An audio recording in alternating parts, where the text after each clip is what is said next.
मित्रों नमस्कार। भारत माता की जय, वंदे मातरम, जय श्री राम।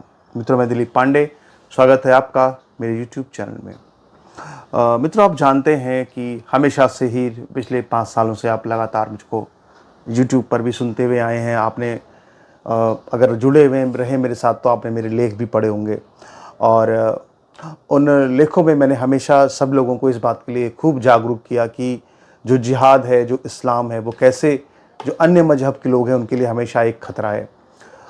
मित्रों आपको याद होगा मैंने ईद के मौके पर जब ईद होती है तो मैंने कई बार एक लेख आप सबको भेजा था और उस लेख में मैंने ये चीज़ लिखी थी कि जो अलीगढ़ यूनिवर्सिटी के एक प्रोफेसर सैयद अतहर अब्बास रिजवी थे, जिन्होंने कि जितना भी जो पूरा इस्लामी साहित्य है, जो इस्लामी इतिहास है भारत के अंदर, जो विदेशी आक्रांता भारत से आए थे, मेरे पास पुस्तकें रखी हुई हैं, उन्होंने जो अपने सारे अनुवाद किए हुए हैं, उन अनुवादों में उन्होंने एक बात कई बार संकेतों में लिखी है, क्योंकि जो उसमें किताब में स्पष्ट लिखा भी हुआ है कि जो अतिशयोक्ति है, मतलब जिसको कि वो अतिशयोक्ति मानते हैं, हालांकि हम तो मानते हैं कि भयंकर खून खराबा किया गया हिंदुओं का, उसको उन्होंने हटा लिया है किताब से।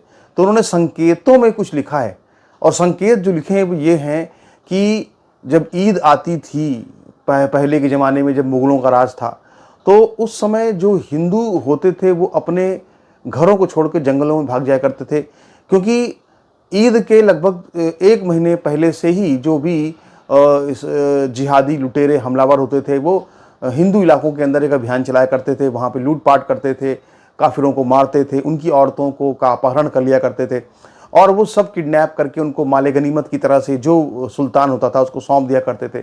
इसके बाद फिर जो है सुल्तान जो होता था वो ईद के दिन जो है वो बाकायदा माले गनीमत का बंटवारा किया करता था और हिंदू औरतों को रंडियों की तरह से दरबारों में नचाते थे ईद के मौके पे। ये सब चीज़ें जो है खास करके सैयद अतहर अब्बास रिजवी ने खुद अनुवाद करके सब लिखा हुआ है, हम कुछ नहीं कह रहे, ये सब मुसलमानी किताबों में सब लिखा हुआ है जो आपको हम यहाँ पे आज बता रहे हैं। तो हमने उस लेख में जो ये लिखा था हमेशा से कि भाई आप जो है वो क्यों ये करते हैं कि आप जो है वो जो ईद जो होती है उसमें ये क्या ज़रूरत है कि हिंदू जाकर के ईद मुबारक कहता है, जो है वो मुझे ये बात कभी समझ में नहीं आती। हमारे एक पवन सक्सेना भाई हैं, फेसबुक पर लिखते हैं, उन्होंने भी अपनी जीवन की घटना का जिक्र किया जहाँ पर कि बकरीद के मौके पर जो है 2-3 कुछ हिंदू थे जो मुसलमानों के यहाँ पहुँच गए, तो मुसलमानों ने जो है बड़ी ही हिकारत की निगाह से देखते हुए उनको कहा कि तुम लोग भी आ गए सूंघते हुए। तो मतलब कि इस तरह के जो हिंदू हैं, जो कि सेकुलर हिंदू हैं, लिब्रांडू हैं, जो कि ईद मुबारक कहते घूमते हैं, बकरीद मुबारक कहते घूमते हैं, या फिर जो है बकरा खाने के, मटन खाने के शौकीन हैं और ये सब जो इस पीछे पीछे घूमते हैं मुसलमानों के, दरअसल उनको जो मुसलमान होता है वो काफिर ही समझता है और उनको बहुत हिकारत की निगाह से देखता है कि मतलब मूर्ख टाइप के लोग ही समझता है वो।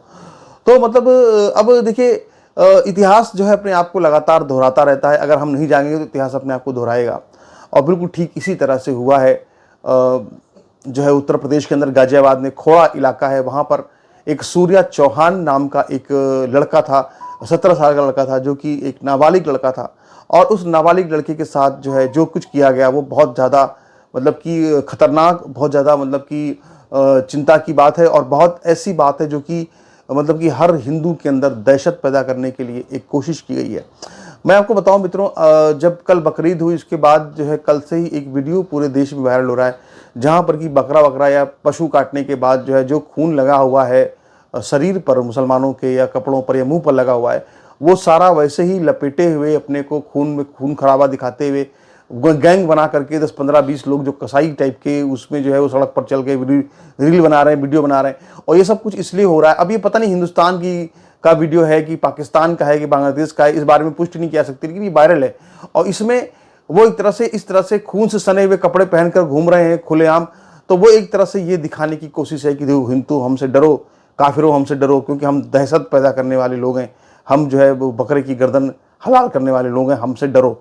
तो इस तरह का पूरा एक जो है रील बना करके उसको पूरा रीलबाजी की जा रही है। तो अभी ये जो घटना हुई है गाजियाबाद की खोड़ा के इलाके में, जो घटना हुई है उसको लेकर बहुत ज़्यादा आक्रोश फैला हुआ है पूरे देश के अंदर।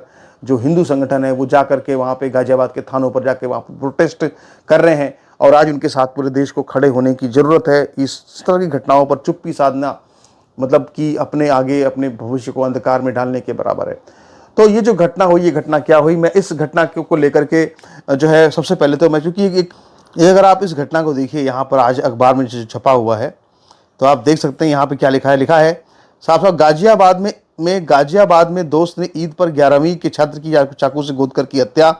दोस्त ने ईद पर घर बुलाया था, जान बचाने के लिए पेट में घुसे चाकू के साथ 200 मीटर भागा छात्र। सबसे बड़ी बात यह है कि बाकायदा जिन मुसलमानों ने सूर्या चौहान को मारा, बाकायदा फ़ोन किया और फ़ोन करके ये बोला कि क्या तुमने कभी बकरे की कुर्बानी देखी है। तो ये कहा कि आओ तुमको आज दिखाते हैं कुर्बानी कैसे होती है। ये कह करके उसने अपने इलाके में बुलाया। मैं इस घटना को पूरा पढ़ना चाहता हूँ ताकि आप समझें कि आखिर ये मामला कितना सेंसिटिव और कितना गंभीर है। तो मैं इसको एक बार यहाँ पे पढ़ना चाहूँगा। पूरा लिखा हुआ है कि ईद के त्यौहार पर खोड़ा थाना क्षेत्र की नवनीत विहार कॉलोनी में 11वीं कक्षा के छात्र की चाकू मारकर हत्या कर दी गई। आरोप है कि हमला सूर्य के दोस्त असद और उसके साथियों ने किया। सूर्या को पेट में चाकू मारा गया। इसके बाद वो चाकू लगे हालत में करीब 200 मीटर तक जान बचाने के लिए भागा। आरोपियों ने पीछा कर उसे गिरा दिया और पेट से चाकू निकालकर दोबारा कई बार वार किए। उपचार के दौरान शुक्रवार को सूर्या ने दम तोड़ दिया। पुलिस ने हत्या का मामला दर्ज कर लिया है और कुछ लोगों को पूछताछ के बाद हिरासत में ले लिया गया है। मृतक के भाई यश चौहान ने पुलिस को दी तहरीर में बताया कि उनका परिवार मूल रूप से एटा सुखवाबाद का रहने वाला है। खोड़ा में मां, बहन और भाई सूर्या के साथ रहता है। पिता कौशलेंद्र का पहले ही निधन हो चुका है। सूर्या 11वीं का छात्र था। आगे लिखा है कि सूर्या अपने दोस्तों विक्की और आयुष के साथ घर के आसपास घूम रहा था। उस दौरान असद ने सूर्या को फ़ोन कर बकरीद पर मिलने के लिए गली नंबर 2 में बुलाया। सूर्या अपने दोस्तों के साथ असद के घर की ओर चल दिया। शिकायत के अनुसार असद साथियों के साथ केले के गोदाम के पास खड़ा था। उसने सूर्या से कहा कि कभी बकरा हलाल होते देखा है। सूर्या ने मना किया तो असद ने कहा कि आओ तुमको दिखाता हूँ। सूर्या ने फिर इनकार किया और वहाँ से लौटने लगा। इस बात पर गाली गलौज वहाँ पर जो है वो शुरू हो गई और सूर्या के विरोध करने पर जो है चाकू निकालकर उसके पेट में घूम दिया गया। चाकू लगने के बाद सूर्या ने असद को धक्का देकर छुड़ाया, लेकिन चाकू पेट में फंसा रह गया। वह पेट में चाकू लेकर करीब 200 मीटर तक भागा और फिर गिर पड़ा। आरोप है कि पीछा करते हुए आए असद और उसके साथियों ने सूर्या के पेट से चाकू निकालकर उस पर 5-6 बार हमला किया। सूर्या बेसुध हो गया और आरोपी मौके से भाग गए। घटना की सूचना पर परिजन मौके पर पहुंचे और सूर्या को अस्पताल में भर्ती कराया। हालत गंभीर होने पर नोएडा रेफर किया गया। यहाँ पर देखिए, यहाँ पर एक और उसी में खबर में ऐड किया गया है कि गले मिलकर दी बधाई, असद ने घोंप दिया चाकू। हादसे के चश्मदीद आयुष ने पुलिस को बताया कि सूर्या ने गले मिलकर असद को ईद की बधाई दी थी। इसके बाद असद ने दोस्त सूर्या के पेट में चाकू घोंप दिया। इससे पहले कि असद सूर्या को बकरा हलाल करने के लिए घर ले जाना चाहता था, लेकिन उसने इनकार कर दिया। इसके बाद दोनों में कहासुनी शुरू हो गई और असद ने सूर्या को गली में सुनसान स्थान पर ले जाकर वारदात की। आयुष ने बताया कि जब वह और विक्की सूर्या को बचाने आए तो असद ने चाकू दिखाकर उनको डरा दिया। यानी कि इस घटना से ये बात बिल्कुल साफ लगती है, कहीं ना कहीं वो जो असद था वो उसको घर ले जा करके बाकायदा जैसे बकरा हलाल किया जाता है, ये इस पर जांच होनी चाहिए कि क्या उसकी मंशा ये थी असद की कि जैसे बकरा हलाल किया जाता है वैसे ही उसको सूर्या को अपने घर बुला करके वो बकरे की तरह से, यानी बकरे की तरह से जिबा करना चाहता था क्या। इस बारे में मैं समझता हूँ कि एक बार देखने की आवश्यकता है, विचार करना चाहिए। यहाँ पर देखिए, एक ये जो असद आरोपी है, ये आरोपी मैं आपको यहाँ पे दिखा रहा हूँ। इस आरोपी ने बाकायदा कत्ल करने के बाद असद ने एक वीडियो बनाया। इसके दोस्त और लोग भी हैं, 7-8 लोग हैं और एनकाउंटर की प्रक्रिया शुरू हो चुकी है। तो इसने बाकायदा मर्डर किया और मर्डर करने के बाद इसने एक वीडियो बनाया और वीडियो में इसने बाकायदा ये चीज़ कही कि भाई देखो, हमने मर्डर कर दिया है, कुछ दिनों के लिए अंदर जा रहे हैं और फिर वहाँ से बाहर आ जाएंगे, हमारा समर्थन करना। ऐसे इसने वीडियो बनाया बाकायदा। यानी आप सोचिए कि कितनी बड़ी जो है ये क्या कहते हैं कि इस तरह की कॉन्स्पिरेंसियाँ होती हैं, किस तरह से ये लोग काम करते हैं। कि आप देखिए यहाँ पर मैं एक अब तो खबर ये भी आ रही है कि उसका एनकाउंटर भी जो है वो हुआ है, लेकिन मैं इस पर एक अलग विस्तार से बाद में वीडियो बनाऊंगा। फिलहाल अभी जो बड़ा समाचार है वो यही है कि इस व्यक्ति जो असद है, इसने अपने मुख्य कुछ आरोपियों के साथ मिलकर के, अपने दोस्तों के साथ मिलकर के एक हिंदू को मारा बकरीद के मौके पर। और इस पर जितने भी वहाँ पे उस खोड़ा इलाके में जो भी मुसलमान लोग रहते हैं, उन सभी से जब लोग पूछ रहे हैं कि क्या तुमको असद के इस हरकत के बारे में पता है, तो वहाँ वो लोग कह रहे हैं कि हमको इस बारे में कुछ भी नहीं पता है और हम यहाँ के रहने वाले भी नहीं हैं, हम तो कहीं दूर से आए। तो आप ये समझ लीजिए कि इस देश के अंदर जहाँ पे योगी आदित्यनाथ की सरकार है, जहाँ पे योगी आदित्यनाथ का राज है, वहाँ पर भी जो मुसलमान है वो ये सोचता है कि क्या होगा, हम किसी का कत्ल कर देंगे तो 2-4 दिन के लिए, 2-4 साल के लिए अंदर जाना पड़ेगा, वहाँ सरकार हमें खिलाएगी पिलाएगी, इसके बाद हम वहाँ पे आराम से बाहर आ जाएंगे।